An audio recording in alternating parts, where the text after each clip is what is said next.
Movie start பண்ணதும் நம்ம James பாண்டை பார்க்கலாம். நம்ம ஜேம்ஸ் பாண்டு தான் இந்த படத்துல ஹீரோ. நம்ம ஜேம்ஸ் பாண்டோட நேம் இங்க ஜாக். நம்ம ஜாக்கு மத்தியானம் வெயில்ல காட்டுக்கு நடுவுல நல்ல ஒரு தூக்கத்தை போட்டு எந்திரிச்சு பார்த்தா எதுவும் ஞாபகம் இல்ல. தூக்கத்துல இருந்து டபக்குன்னு முழிச்சதுனாலயானா அப்படி இல்ல, ஆனா எதுவும் ஞாபகம் இல்ல. நம்ம ஆள் யாரு, கேர்ள் ஃபிரெண்ட் இருக்கா இல்லையா, பேர் என்ன, கல்யாணம் ஆச்சா இல்லையா, குடும்பம் இருக்கா, குழந்தை இருக்கா இல்லையா அப்படின்னு எதுவுமே ஞாபகம் இல்ல.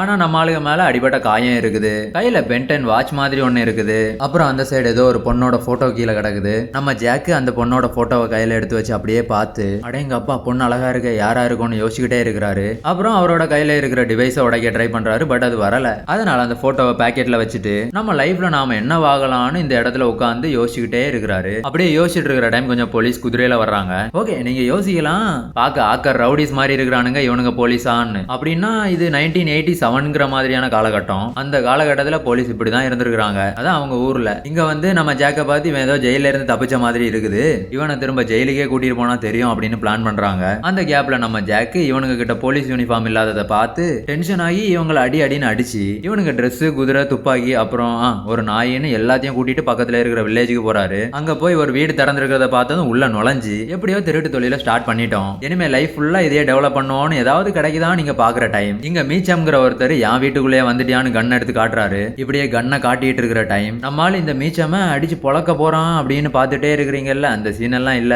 இந்த மீச்சம் நம்ம ஜாக்குக்கு அடிபட்டு இருக்கிறத பார்த்து ட்ரீட்மெண்ட் பண்றாரு. இப்ப இவரு நம்ம ஜாக்கோட காயத்துக்கெல்லாம் கட்டு போட்டுக்கிட்டே சொல்றாரு, முன்னாடி இங்க நிறைய தங்கம் இருந்துச்சு அப்படின்னா ஊரு ஃபுல்லா இருந்துச்சு, அதெல்லாம் இங்க இருந்து காலியானதும் மக்கள் வில்லேஜை விட்டு சிட்டிக்கு போயிட்டாங்க, அதனால இப்போ இங்க கொஞ்சம் மக்கள் தான் இருக்கிறோம்னு சொல்றாரு. இதெல்லாம் நல்லா கேட்டு முடிஞ்சதும் நம்ம ஜாக்கு இப்ப இதெல்லாம் எனக்கு எதுக்காக சொல்றான்னு கேட்டதும் நம்ம ரெண்டு பேரும் வெட்டியா தானே இருக்கிறோம், ஏதாவது பேசினா நல்லா இருக்குமேன்னு சொன்னேன்னு சொல்றாரு. அதே டைம் வெளியே யாரோ ஒரு கண்ணை வச்சு ஷூட் பண்ணிட்டு இருக்காங்க. மீச்சமோட ஷாப்பையும் சொல்றாங்க. இப்ப எல்லாரும் ஷாப்புக்கு வெளியே வந்து பார்த்தா இங்க நிக்கிறது ஒரு பையன். இவன் வேற யாரும் இல்ல, இந்த வில்லேஜோட ஒரு மெயின் ஹெட்டோட பையன் தான் இவன். நேம் பர்சி. இவன் மாமூல் கலெக்ஷனுக்காக வந்திருக்கான். இவன் கண்ணை வச்சு ஷூட் பண்ணதுல ஒரு கடை. இவன் டெய்லி தண்ணிய போட்டு காசு கொடுக்காம பாட்டிலோட திரியிற கடை. இவன் அப்படியே அந்த ஷாப் ஓனர் வெளியே பார்த்ததும் எப்ப வந்துட்டியான்னு இவன் கிட்ட வந்து, டே பாட்டில் பாண்டி, ஓவர் பில்டப் எல்லாம் உன் மீச வளராத முகத்துக்கு தேவையாடா, இன்னைக்கு எனக்கு தர வேண்டிய காசு கொடுடான்னு கேட்டதும் இந்த பர்சி, நீ என்கிட்டயே காசு கேக்குறியா, உன் கடையில வேணும்னா இருக்கலாம் ஒயின்னு, இங்க என் அப்பா தான் மெயின்னு அந்த கடைக்காரரை அடிக்க ஸ்டார்ட் பண்றான். அப்ப நம்ம முன்னாடி பார்த்த மீச்சம் இங்க வந்து அடிக்காத அவன் பாவம்னு சொல்றாரு. இவன் உடனே ஊர்ல இருக்கிற எல்லார்கிட்டையும் என்னோட பணத்தை எடுங்கடான்னு அலப்பற பண்றான். அப்படியே சொல்லி லாஸ்டா நம்ம ஜாக்கு கிட்டேயும் வர்றான். நம்ம ஜாக்கு அவனுக்கு எங்கேயோ ஒரு குத்து விடுறாரு. இதெல்லாம் தூரத்துல இருந்து ஒரு பொண்ணு பார்த்துட்டே இருக்குது. இவங்க தான் நம்ம ஹீரோயின். பரவாயில்ல, ஓகே. இப்ப அடி வாங்கினவன் எந்திரிச்சு அவமானம் நினைச்சு ஜாக்க பயமுறுத்துறதுக்காக கண்ணை எடுத்து ஃபுல்லா சுத்தி காத்துல சுடுறான். அப்படியே சுடுற டைம் துப்பாக்கி பிடிக்க தெரியாத பர்சி அங்க நின்ன ஒருத்தரையும் சுட்டுட்டான். இந்த நியூஸ் தெரிஞ்சதும் போலீஸ் எல்லாம் இங்க வந்து ஏழ்ரைன்னு ஜெயிலுக்கு கூட்டிட்டு போறாங்க. அப்புறம் நெக்ஸ்ட் சீன்ல நமக்கு நிறைய எருமைகளை காட்டுவாங்க. அந்த எருமைங்க எல்லாம் செப்பரேட், இந்த 3 எருமைகளும் செப்பரேட். இப்ப இந்த 3 பேர்ல ஒருத்தருக்கு முன்னாடி நாள் சாப்பிட்ட சாப்பாடு பொறுமையை இழந்து அதோட வேலையை காட்டுன்னு காட்டுது. அதனால அவரு கிளீன் பண்ண போறேன்னு ஒரு பக்கமா ஒதுங்குறாரு. அந்த டைம்ல இவனுங்க பண்ற வேலை எதுவுமே பிடிக்காம அந்த இடத்துல டமால்னு ஒரு பாம் பிளாஸ்ட் நடக்குது. அதனால எங்க வயரை கிளீன் பண்ண வந்தவரு பக்கத்து ஆத்துல போய் விழுந்து பேண்ட்டை ஒழுங்கா போட்டு திரும்ப வர்ற டைம் இங்க எதுவும் இல்ல, ஒரு எருமைகளையும் எங்க காணோம், இவர் மட்டும் தான் பாக்கி. இப்போ அந்த ஊர்ல இருக்கிற மெயின் ஹெட்டோட பையனை ஜெயில பிடிச்சு போட்டுட்டாங்க. இல்ல, அந்த ஜெயிலோட வால்ல நம்ம ஜாக்கோட போட்டோவும் இருக்குது. இது எதுக்காக இப்படி மாட்டி வச்சிருக்காங்கன்னா பக்கத்து ஊர்ல திருட்டு பண்ணவங்க போட்டோஸ் இதெல்லாம். இப்போ இதை இந்த ஜெயிலோட ஹெட் பாக்குறாரு. நெக்ஸ்ட் சீன் நம்ம ஜாக்கு ஒரு பார்ல போய் குடிச்சிட்டு இருக்காரு. அந்த டைம்ல இங்க ஒரு பொண்ணு வந்து நம்ம ஆளு கூட பேசிக்கிட்டே இருக்குது. அதே டைம் இவரை பிடிக்கிறதுக்காக போலீஸ் எல்லாம் இங்க வர்றாங்க. இதை பார்த்த ஜாக்கு உள்ள இருக்கிற ஜேம்ஸ் பாண்டு வித்தை எல்லாம் வெளியே இறக்கி விட்டு எல்லாவனையும் பொழந்துட்டு இருக்காரு. தென் லாஸ்டா ஒரு கன் எடுத்து ஜெயில் ஹெட்டை சுட போறப்போ இந்த ஜெயில் ஹெட்டோட பேரை இங்க வந்து தாத்தா அப்படின்னு கூப்பிடுறான். உடனே நம்ம ஜாக்கு திரும்பி பார்த்ததும் இந்த ஜெயில் ஹெட் நம்ம ஜாக்கோட தலையில டபக்குன்னு அடிச்சிட்டாரு. இப்படி அடி வாங்கினதுனால மயக்கத்துல போய் நம்ம ஆளுக்கு ட்ரீம் எல்லாம் வருது. ட்ரீம்ல ஸ்டார்டிங்ல போட்டோல காட்டினாங்க இல்ல ஒரு அழகான பொண்ணு, அவங்க தெரியுறாங்க. அப்புறம் ஒரு வீடு தெரியுது, அப்புறம் நிறைய கோல்டு காயின்ஸ் தெரியுது. இப்படியே டிஃபரெண்டா என்னெல்லாமோ தெரிஞ்சிட்டு இருக்கிற டைம் நம்ம ஆளு டக்குன்னு முடிச்சிட்டாரு. இப்ப ஜாக் சுத்தி பார்த்தா ஜெயில அந்த ஊர் மெயின் ஹெட்டோட பையன் அதான் பர்சியோட இருக்கிறாரு. நெக்ஸ்ட் சீன்ல நம்ம அந்த ஊரோட மெயின் ஹெட்டை பார்க்கலாம். இவரோட நேம் டெல்லர் ஹைட். கொஞ்சம் முன்னாடி கொஞ்சம் எருமைங்க இருந்த இடத்துல பிளாஸ்ட் நடந்துச்சு இல்ல, அதெல்லாம் இவரோட ப்ராப்பர்ட்டி தான். அந்த பிளாஸ்ட்ல ஒருத்தர் வயரை கிளீன் பண்ண போன டைம் தப்பிச்சாருல, அவரை இவர் கூப்பிட்டு டே எவ்வளவு எருமைங்க, அவங்களுக்கு என்னாச்சு, என்ன நடந்துன்னு சொல்லு, இல்லன்னா எதையாவது சொல்லுன்னு கேக்குறாரு. அதே டைம் இந்த ஹெட்டோட ஆட்கள் எல்லாம் இங்க வந்து உங்க பையனை தெருநாய் மாதிரி அடிச்சு ஜெயிலுக்கு கூட்டிட்டு போறாங்க. அங்க போய் என்ன கதைன்னு பாருங்கன்னு சொல்றாங்க. அதோட பெரிய திருடனான ஜாக்கு திரும்ப வந்துட்டான்னு சொல்றாங்க. இந்த சைடு நம்ம ஜாக்கு கிட்ட ஜெயிலோட ஹெட் சொல்றாரு, உன் மேல நிறைய திருட்டு கேஸ் இருக்குது, அதோட நீ ஒரு பொண்ணை கொன்னுட்டதாவும் கேஸ் இருக்குதுன்னு சொல்றாரு. அதான் ஒரு போட்டோல ஒரு பொண்ணை பார்த்தோமே அந்த பொண்ணே நம்மால் கொன்னுட்டாராமாம். நம்ம ஜாக்கு அதை கேட்டதும் ஷாக்கு. ஏன்னா நம்ம ஜாக்குக்கு அந்த பொண்ணு அவரோட ட்ரீம்ல அவர் கூட இருக்கிற மாதிரி இருக்குது. அதோட அவ்வளோ அழகான பொண்ணு நான் எப்படிடா கொன்னேன்னு தான் ஷாக்கு. நெக்ஸ்ட் சீன்ல இந்த போலீஸ்காரங்க எல்லாம் கோர்ட்ல சப்மிட் பண்றதுக்காக ஜாக்கியும் பர்சியும் கூட்டிட்டு போறாங்க. இந்த நடு ராத்திரியில எந்த கோர்ட்ரா ஏதோ ஓகே. இவங்க ரெண்டு பேரும் இப்படி ஒரு வேன்ல ஏத்தி கூட்டிட்டு போயிட்டு இருக்கிற டைம் இப்போ இந்த சைடு இந்த டாலர் ஹெட் அவரோட ஊர்ல இருக்கிற எல்லாரையும் ஸ்டேஷனுக்கு கூட்டிட்டு போறாரு. அப்படின்னா அவரோட பையனை காப்பாத்துறதுக்காகவும் ஜாக்குக்கு மேல கம்ப்ளைண்ட் பண்ணி இவர்கிட்ட இருந்த ஆட்டையை போட்ட தங்கத்தை எல்லாம் திரும்ப வாங்குறதுக்காக இவர் இப்படி வந்து போலீஸ் கிட்ட பேசிட்டு இருக்கிற டைம் சடனா வானத்துல இருந்து பெரிய பிளாஸ்ட் ஆகி ஏலியன்ஸ் வந்து மனுஷங்களை அட்டாக் பண்ணி ஒவ்வொருத்தங்களையும் கிட்னாப் பண்ணி தூக்கிட்டு போறாங்க. இப்படி தூக்கிக்கிட்டு ஏலியன் ஸ்பேஸ்ஷிப் எல்லாம் வானத்துல பறந்துகிட்டே இருக்குது. அதோட நம்ம ஜாக்கோட கையில இருக்கிற டிவைஸ்க்கும் ஏதோ சிக்னல் வர்ற மாதிரி தெரியுது. அதோட இந்த டாலர் ஹெட் கூட்டிட்டு வந்த ஆட்களையும் ஏலியன்ஸ் எல்லாம் கிட்னாப் பண்ணி தூக்கிட்டு போகுது. ஜாக் இன்னும் கோர்ட்டு கூட்டிட்டு போற வண்டியில தான் இருக்கிறாரு. அந்த டைம் ஜாக்கோட கையில இருக்கிற டிவைஸை யூஸ் பண்ணி அந்த வேனோட விண்டோ உடைச்சு வெளியே வந்துட்டாரு. இப்ப அங்க இருந்து ஜாக் தப்பிச்சிட்டாரு. ஏலியன்ஸ் பர்சியை மட்டும் தூக்கிட்டு போயிடுச்சு. அந்த டைம் ஜாக்க பார்த்து வர்ற ஒரு ஸ்பேஸ்ஷிப்பை அவர் கையில இருக்கிற டிவைஸை வச்சு வெடிக்க வச்சுட்டாரு. இப்ப அந்த ஸ்பேஸ்ஷிப் கீழே விழுந்ததால இப்ப இந்த ஸ்பேஸ்ஷிப்குள்ள இருந்து ஏதோ வெளியே போயிருக்குது. அதோட ஃபுட் பிரிண்ட் எல்லாம் அடையாளமா இருக்குது. இப்ப இந்த அடையாளத்தை பார்த்த மக்கள் எல்லாம் இது பின்னாடியே ஃபாலோ பண்ண ஸ்டார்ட் பண்றாங்க. நெக்ஸ்ட் டே நம்ம ஜாக்கும் இப்படியே ஃபாலோ பண்ணி போயிட்டு இருக்கிற டைம் நம்ம ஹீரோவை யாரோ ஃபாலோ பண்றாங்க. அது வேற யாரும் எல்லா ஹீரோயின் தான். இப்ப எல்லாவ பார்த்த நம்ம ஜாக்கு லபக்குன்னு பிடிச்சு கீழே போட்டு என் பின்னாடி எதுக்காக சுத்துற உனக்கு என்ன வேணும்னு கேக்குறாரு. அப்போ எல்லாம் சொல்லுது என்னோட மக்களையும் ஏலியன்ஸ் எல்லாம் பிடிச்சிட்டு போயிட்டாங்க. நானும் ஒன்ன மாதிரி தான் எனக்கும் என் மக்கள் எல்லாம் காப்பாத்தணும் ஹெல்ப் பண்ணுவியான்னு கேக்குது. நீ இப்படி கேக்குறதே சரியில்லையான்னு நம்ம ஜாக்கு தூரமா போன்னு சொல்லிட்டு அங்க இருந்து தனியா கிளம்பிட்டாரு. பாவம் ஏதோ என்ன மாதிரிப்பட்டவர் போல. நம்மால் இப்படியே போயிட்டு இருக்கிற டைம் நம்ம ஜாக்குக்கு எப்பவும் ட்ரீம்ல வர்ற ஒரு வீடு அங்க தெரியுது. நாங்க உள்ள போனதும் இன்னும் நிறைய ஞாபகம் எல்லாம் வருது. அப்ப ட்ரீம்ல வர்ற பொண்ணோட ஞாபகம் வருது. அந்த பொண்ணுக்கு ஒரு நிறைய கோல்டு காயின்ஸ் கொடுக்குற மாதிரி தெரியுது. அப்படியே ஞாபகம் வர்றதோட லாஸ்டா அந்த பொண்ணை வானத்துல இருந்து ஏலியன்ஸ் எல்லாம் சடனா தூக்கிட்டு போற மாதிரி தெரியுது. இப்பதான் நம்ம ஜாக்குக்கு புரியுது இந்த பொண்ணையும் ஏலியன்ஸ் தான் தூக்கிட்டு போயிருக்குதுன்னு. இப்போ கொஞ்சம் போலீஸ் டாலர் ஹெட் மீச்சம்னு எல்லாரும் ஏலியன்ஸை தேடிட்டே தெரியுறாங்க. இவங்க இப்படியே தேடி தேடி லாஸ்டா இவங்களுக்கு ஒரு ஸ்பேஸ்ஷிப் தெரியுது. அதை பார்த்ததும் இங்க ஒதுங்கலான்னு அதான் நைட் இங்க ஸ்டே பண்ணலாம்னு நினைக்கிறாங்க. தென் இப்போ எல்லாரும் அங்க நெருப்ப கூட்டி அங்கங்கேயா உட்கார்ந்து இருக்காங்க. அந்த டைம் டாலர் ஹெட் அவரோட ஓல்டு ஸ்டோரியை சொல்றாரு. அவரு சின்ன வயசுல போருக்கு போனது அது இதுன்னு சொல்லிட்டே இருக்கிறாரு. கூட இருக்கிறவங்க எல்லாம் எப்பா திரும்ப கிளட்டி ஸ்டார்ட் பண்ணிடுச்சுடா டெய்லி இதே தான் சொல்லி சாக அடிக்கிறான்னு ஓ அப்படியான்னு ஸ்டோரியை கேட்டுட்டே இருக்கிறாங்க. அதே டைம் இந்த ஸ்டோரிக்கு நடுவில் அந்த போலீஸ் கெட்டும் வர்றாரு. அவர் இங்க வந்து ஸ்டோரி எல்லாம் கேட்காம டாலர் ஹெடோட நைஃபை வாங்கி பார்த்துக்கிட்டே இருக்கிறாரு. இந்த நைஃபை அவர் வார்ல யூஸ் பண்ணாராமா. இப்போ இங்க ஜாக்கே மீட் பண்ணி எல்லாரும் சேர்ந்தே தான் இருக்கிறாங்க. நம்ம எல்லாரும் ஜாக் பின்னாடியே வந்து இந்த கேங் கூட ஜாயின் ஆகிருச்சு. இப்போ எல்லா ஜாக்கு கிட்ட போய் சொல்லுது நீ அன்னைக்கு நைட் என்ன நடந்துச்சுன்னு யோசின்னு சொல்றாங்க. அப்போ சடனா ஜாக்கோட கையில இருக்கிற டிவைஸ் பிளிங்க் ஆகுது. இப்போ இந்த பக்கம் வெளியே நெருப்ப மூட்டி டாலர் ஹெடோட ஸ்டோரி எல்லாம் கேட்டுட்டு இருக்காங்க இல்ல.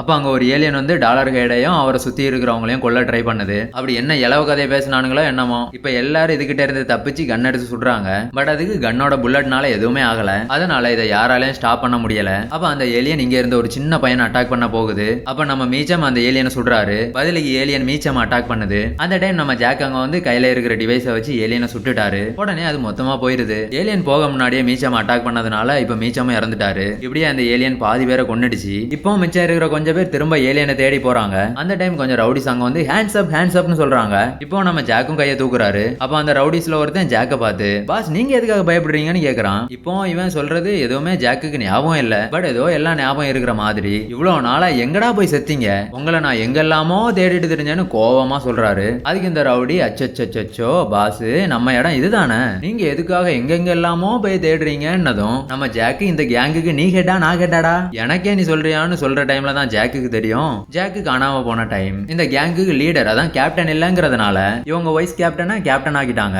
அது இவர் தான். இவர்கிட்ட நம்ம ஜாக்கு சூப்பர்டா நான் இல்லங்கிறதுனால உங்களுக்கு நீங்களே கேப்டனா மாத்தி என்ன மாதிரியே தொப்பிய மாத்தி ஜாக்கெட்டை மாத்தி திரியுறீங்களான்னதும் இப்ப இந்த புது கேப்டன் ஏய் நிறுத்து எல்லாரும் எப்படியோ கஷ்டப்பட்டு கொஞ்சம் காயின்ஸ் ஆட்டைய போட்டோம் நீ என்ன பண்ண எல்லாத்தையும் எடுத்து உன் கேர்ள் ஃப்ரெண்டு கொண்டு போய் கொடுத்த இப்போ நாங்க என்னதான் பண்ணிட்டோம்னதும் அந்த கேங் ஃபுல்லா ஜாக்க பார்த்து கன் எடுத்து காட்டுறாங்க. அதே டைம் இந்த கேப்டன் ஜாக் அடிச்சு கீழே விழ வைக்கிறான். அப்ப நம்ம ஜாக்கோட கையில இருக்கிற டிவைஸ் பிளிங்க் ஆகுது. அதை வச்சு புது கேப்டனை சுட்டுட்டாரு. ஐயோ அவ்வளோக்கும் உங்களுக்கு எதுக்கு கேப்டன் அதான் புது கேப்டன் செத்துட்டாருல இனிமே நீங்க தான் எங்களுக்கு கேப்டன் அவனுக்கு சொல்றாங்க. தென் ஜாக்கு இங்க திருட்டு கும்பலை இங்கேயே விட்டுட்டு அந்த வில்லேஜ் கேங்கோட ஏலியனை கண்டுபிடிக்க போறாரு. அப்ப சடனா அந்த ஏலியன் ஸ்பேஸ்ஷிப் எல்லாம் இங்க வந்து இங்க இருக்கிறவங்க எல்லாத்தையும் சுட்டு லாஸ்ட் அந்த ஸ்பேஸ்ஷிப் நம்ம எல்லாவும் தூக்கிட்டு போகுது. இதை பார்த்து நம்ம ஜாக்கு ஃபாஸ்டா குதிரையில ஒரு ஹைட்டான இடத்துக்கு போய் குதிரையில இருந்து ஸ்பேஸ்ஷிப்புக்கு ஜம்ப் ஆகி அங்க பாருங்க எப்படி தொங்குறாருன்னு. ஆல்ரெடி இருந்த ஒன்னும் அது எங்கன்னு இப்ப தெரியல. இந்த வயசுக்கு பிறகு ஏதாவது செட் ஆகுமான்னு தெரியல. அதனால இப்படி குதிச்சு அவரோட கையில இருக்கிற டிவைஸ் யூஸ் பண்ணி ஏலியன் ஸ்பேஸ்ஷிப்பை சுடுறாரு. இப்படி சுட்டதுனால அந்த ஸ்பேஸ்ஷிப் பக்கத்துல இருக்கிற ஒரு ஆறுல போய் விழுது. இப்ப ஜாக் அண்ட் எல்லாவும் அந்த ஆறுலயே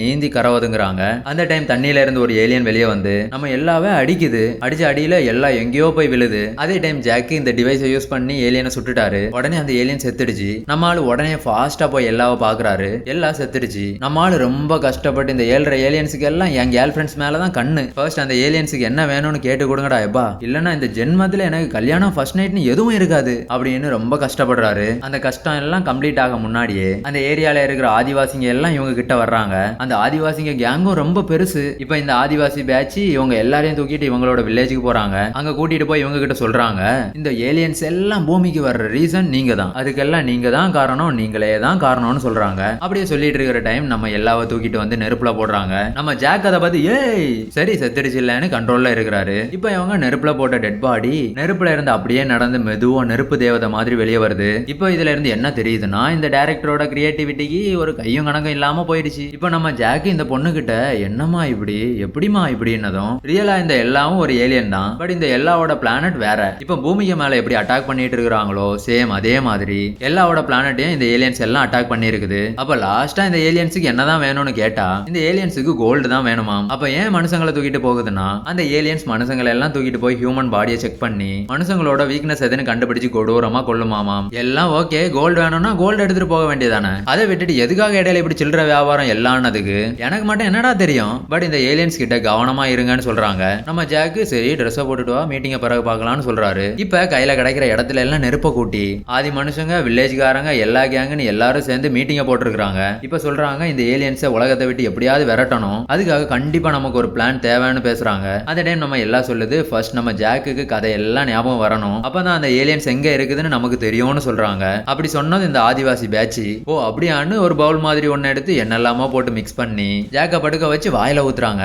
தென் நம்ம ஆளுக்கு கதை ஞாபகம் வருது. ஓ அப்படின்னா கனவு வருது. கனவுல ஜாக்கையும் அவரோட கேர்ள் ஃப்ரெண்டையும் பக்கத்துல படுக்க வச்சு அந்த ஏலியன்ஸ் ஏதோ எக்ஸ்பெரிமெண்ட் பண்ணிட்டு இருக்குது. அதே எக்ஸ்பெரிமெண்ட்ல ஜாக்கோட கேர்ள் ஃப்ரெண்டையும் கொன்னுடுச்சு. அதே மாதிரி நம்ம ஜாக்கையும் ஃபுல்லா செக் பண்ணி நம்ம ஜாக்கோட வயர்ல ஏதோ டிவைஸை செட் பண்ண பாக்குது. அப்படி வைக்கிற டைம் வழி பொறுக்காத நம்ம ஜாக்கு அதை தள்ளி விட்டதும் அது அந்த ஏலியன் மேல படுது. அது பட்டதும் அந்த ஏலியன் உடனே செத்துடுச்சு. உடனே நம்மால தப்பிச்சு போக ட்ரை பண்றப்போ பக்கத்துல இருக்கிற மிஷின் மேல கை வைக்கிறாரு. அப்ப அங்க இருந்த ஒரு டிவைஸ் நம்மளோட ஹேண்ட்ல பிக்ஸ் ஆயிடுச்சு. அதுக்கு பிறகு நம்ம ஜாக்கு எப்படி எல்லாமோ தப்பிச்சு அங்க இருந்து வெளியே வந்துட்டாரு. இப்படியே நம்மளுக்கு எல்லா ஞாபகமும் வந்துருச்சு. அப்படி அங்க இருந்து தப்பிச்சு வர்றதுதான் இந்த பிலிமோட ஸ்டார்டிங் சீன். இப்போ இப்படி எல்லாம் நம்ம ஜாக்குக்கு ஞாபகம் வந்துருச்சு. இப்போ இந்த ஏலியன்ஸ் எப்படிப்பட்டது எங்க இருக்குதுன்னு எல்லாம் நம்ம ஜாக்குக்கு தெரிஞ்சிருச்சு. இப்போ நம்மால மொத்தமா அவரோட கேங் எல்லாத்தையும் கூட்டிட்டு ஏலியன்ஸோட ஹெட் குவார்டர்ஸ் கிட்ட போறாரு. எல்லாரும் இப்ப இங்க வந்து அப்படியே பார்த்துட்டு இருக்கிற டைம் ஒரு சின்ன ஸ்பேஸ் ஷிப் அங்க பறந்து போகுது. இப்போ இதை இங்க பார்த்த ஜாக்கு இந்த ஏலியன்ஸ் கேங்க ஃபுல்லா காலி பண்றது ரொம்ப கஷ்டம், சோ என் பழைய பேட்சை அதான் திருட்டு பேட்சை கூட்டிட்டு வர்றேன்னு திரும்ப போறாரு. இப்போ அந்த திருட்டு பேட்சை மீட் பண்ணி விஷயத்தை எல்லாம் சொல்றாரு. மாறி மாறி அவங்க கொஸ்டின் கேட்டுட்டே இருக்கிறாங்க. இப்போ நம்ம ஜாக் பெரிய ஸ்பீச் ஒன்னு கொடுக்கறாரு. ஸ்பீச் முடிஞ்சதும் போதும்டா எப்பா நீ கம்முனு இரு, நாங்க வர்றோம்னு ஜாக்கு பின்னாடியே போறாங்க. இப்போ ஜாக்கு அந்த கேங்கோட ஏலியன் ஹெட் குவார்டர்ஸ் கிட்ட வந்து நைட் ஆனதும் எல்லாம் டான்ஸ் பண்றாங்க. இவனுங்க டான்ஸை பார்த்து ஏலியன்ஸ் போயிடும் நினைச்சானுங்களோ என்னமோ. தென் டான்ஸ் ப்ரோக்ராம் கம்ப்ளீட் ஆனதும் பிரைஸ் கொடுக்குறாங்க. சி ஏலியன்ஸ் எப்படி காலி பண்ணலாம்னு பிளான் பண்றாங்க. இப்போ பிளான் எல்லாம் முடிஞ்சு நெக்ஸ்ட் டைம் மார்னிங் ஆனதும் இந்த கேங்கு கொஞ்சம் பாம்ஸ் எல்லாம் எடுத்துட்டு போய் ஏலியன்ஸோட பில்டிங் உள்ள போடுறாங்க. தென் கொஞ்ச டைம்ல அந்த பாம் எல்லாம் பிளாஸ்ட் ஆகி ஏலியன் எல்லாம் வெளியே வர தொடங்குது. இப்படி ஏலியன்ஸ் எல்லாம் வெளியே வந்ததும் இந்த கேங்கு குதிரையில ஏறி ஏலியன்ஸ் அட்டாக் பண்ண ஸ்டார்ட் பண்றாங்க. பதிலுக்கு ஏலியன்ஸ் விடுமானோ இப்போ மனுஷங்களுக்கும் ஏலியன்ஸுக்கு இடையில பயங்கரமான வார் நடக்குது. அந்த டைம்ல நம்ம ஹீரோக்கு வெளியே அடிக்கிற வெயில் பிடிக்கலையோ என்னமோ எல்லாவும் கூட்டிட்டு ஏலியன் பில்டிங் உள்ள போறாரு. உள்ள போய் பார்த்தா கிட்னாப் பண்ண மனுஷங்க எல்லாம் இங்க தான் இருக்கிறாங்க. அதோட ஏதோ வியர்டான மிஷன்ஸ் எல்லாம் இருக்குது. அப்புறம் அங்க ஒரு பெரிய பல்ப் மாதிரியும் ஒண்ணு தெரியுது. அதை பார்த்து ஜாக்கு பல்பு நல்லா இருக்கேன்னு வந்த வேலையை மறந்து பாத்துக்கிட்டே இருக்கிறாரு. அப்படின்னா அதுக்கு ஹிப்னடைஸ் ஆகி பார்த்துட்டே இருக்கிறாரு. அப்படி இருக்கிற டைம் நம்ம எல்லாம் ஒரு கண்ணை வச்சு அந்த பல்பை சுட்டுடுச்சு. அப்புறம் அங்க இருக்கிறவங்க எல்லாரையும் வெளியே அனுப்பி வைக்கிறாங்க. இப்போ உள்ள இருக்கிற ஏலியன்ஸ் எல்லாத்தையும் ஜாக் கொண்டுட்டே இருக்கிறாரு. இந்த சைடு வெளியேயும் பயங்கரமான ஃபைட் போயிட்டே இருக்குது. இந்த டைம் உள்ள எல்லாம் சொல்றாங்க, டே ஜாக்கு உன் கையில இருக்கிற டிவைஸை வச்சு இந்த ஸ்பேஸ் ஃபுல்லா நாசம் பண்ண முடியும்னு சொல்றாங்க. நம்மால உடனே டிவைஸை கலத்த ட்ரை பண்றாரு. பட் அது வரல. அப்படியே நம்ம பார்த்துட்டு இருக்கிற டைம் எல்லா ஜாக்க கிஸ் பண்ணுது. உடனே டிவைஸ் ரிமூவ் ஆகிடுச்சு. எப்பா இப்ப எல்லாம் மனுஷங்களோட வீக்னஸ் ஏலியன்ஸ் கூட தெரிஞ்சிருச்சு போல. இப்போ இந்த டிவைஸை எடுத்துக்கிட்டு பில்டிங் உள்ள எல்லாம் போகுது. பின்னாடியே ஜாக்கும் போறாரு. பட் இடையில இந்த ஏலியன்ஸ் வந்து ஜாக்க விடாம ஸ்டாப் பண்ணி நம்மால ஒரு மிஷினுக்கு எடுத்துட்டு போய் நம்ம ஜாக்கோட வீக்னஸ் எதுன்னு கண்டுபிடிக்க செக் பண்ணுது. சி என்ன 7 ஏலியனோ என்னமோ கொஞ்சம் முன்னாடி எங்க இருந்தாவது எட்டி எட்டி பார்த்திருந்தா கூட நம்மளோட வீக்னஸ் தெரிஞ்சிருக்கும். இப்படி நம்மால செக் பண்ணிட்டு இருக்கிற டைம் டாலர் ஹெட் இந்த ஸ்பேஸ் ஷிப் குள்ள வந்து ஜாக்க பிடிச்சு வச்சிருக்கிற அந்த ஏலியனை சுட்டுட்டாரு. அப்ப நம்ம ஜாக்கு அந்த ஏலியன் கிட்ட இருந்து தப்பிச்சு அங்க மேல தொங்கிட்டு இருக்கிற கோல்டு லிக்யூட் டேங்க சுட்டுட்டாரு. அப்ப அதுல இருந்து வந்த லிக்யூட் எல்லாம் ஏலியன் மேல பட்டு ஏலியன் செத்துடுச்சு. இப்போ வெளியே வாரல தோக்குற ஸ்டேட்டுக்கு ஏலியன்ஸ் போயிடுச்சு. தென் பாக்கி பாக்கி இருக்கிற சாமான எல்லாம் எடுத்துட்டு இடத்த காலி பண்ணோன்னு ஸ்பேஸ் ஷிப்பை ஸ்டார்ட் பண்ணி வானத்தை பார்த்து பறந்து போக ஸ்டார்ட் ஆகுது. அப்படி ஸ்டார்ட் ஆகும் முன்னாடி நம்ம ஜாக்கும் டாலர் ஹெய்டும் அந்த ஸ்பேஸ் ஷிப்ல இருந்து வெளியே வந்துட்டாங்க. இப்ப நம்ம ஏலியன் எல்லாம் எங்க? பாவம் அவங்க இன்னும் அந்த ஸ்பேஸ் ஷிப்ல தான் இருக்கிறாங்க. அவங்க அந்த ஸ்பேஸ் ஷிப்ல இருந்து அந்த டிவைஸை வெடிக்க வச்சு ஏலியன்ஸ் கிட்ட இருந்து நம்ம எல்லாரையும் காப்பாத்திட்டாங்க. எல்லாரும் ஹாப்பி. பட் ஹீரோ பாவம், ஹீரோயினும் போயிடுச்சேன்னு ரொம்ப ஃபீல் பண்றாரு. கட் பண்ணி நெக்ஸ்ட் டே நம்ம ஜாக்கு பண்ண தப்புக்கு எல்லாருக்கிட்டையும் சாரி சொல்லி நல்ல மனுஷனா மாதிரி போலீஸ் கிட்ட சரண்டர் ஆக போறாரு. பட் போலீஸ் இவரை தெரிஞ்ச மாதிரியே நடந்துக்கல. உடனே இவர் அப்படியே என்ன தெரியல ஓகே அப்படின்னு ஒரு குதிரையில ஏறி ஏதாவது ஹீரோயின் கிடைக்குமான்னு போயிட்டே இருக்கிறாரு. இதான் ஃபில்மோட எண்ட். ஓகே இன்னைக்கு இவ்வளவுதான். தேங்க்யூ.